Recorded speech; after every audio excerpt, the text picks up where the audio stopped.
Рауль Хасеншин шәхси проблемасын гына түгел Тулайым Кариев урамында яшәүчеләр теләген җиткерергә килгән. Яшәүчеләр 1994 елда урамның 90-лы ягында йортлар сала башлый. Бүгенге көндә юлсызлык иң зур проблеманың берсе дип мөрәҗәгать итүче.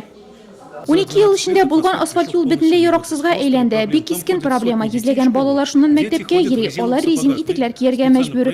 Гражданнарны кабул итүгә 9 кеше язылган, шуларның икесе коллектив Мөрәҗәгатьләр. Нурлатта Раф да кызының проблемасына шишелеш табыласына өмет итә.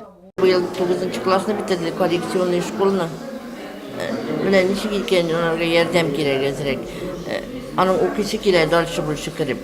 Аның аттестатсыз укырга ничек тә алмыйлар. Менә безгә аттестат турында кирәк. Кичке мәктәпне битереп чыгаргамы тагын, нәрсә турында аңлатып калдыра менә безнең депутатыбыз Ольга Павлова янына biz шуның белән мөрәҗәгать итәргә килгәнбез. Өлкән буын кешеләренә матди ярдәм күрсәтү, инвалидлар мәсьәләсе, торак коммуналь хезмәтләр өчен түләүләр, Нурлатлыларны яшәешкән күрешнең төрле яклары барчы булып чыкты.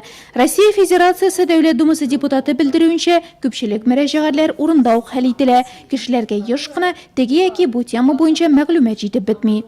Мы разъясняем права гражданам, как Без кешеләргә хукукларын аңлатабыз, кая һәм кемгә мөрәҗәгать итәргә, язмыша мөрәҗәгать итүләрен сорыйбыз. Аннан хукуклары бозылмасын өчен ни эшләргә кирәклегенә төшендерәбез.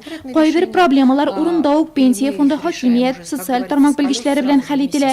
Әлбәттә, өлкән буын кешеләренә булышырга тырышабыз. Зур булмаган суммада хәйрия ярдәме күрсәтә алабыз. Яңгыраган барлык сораулар да шишелә торган. Җирлектә аерым проблемалар юк дип белдерде Россия Федерациясе Дәүләт Думасы депутаты Ольга Павлова.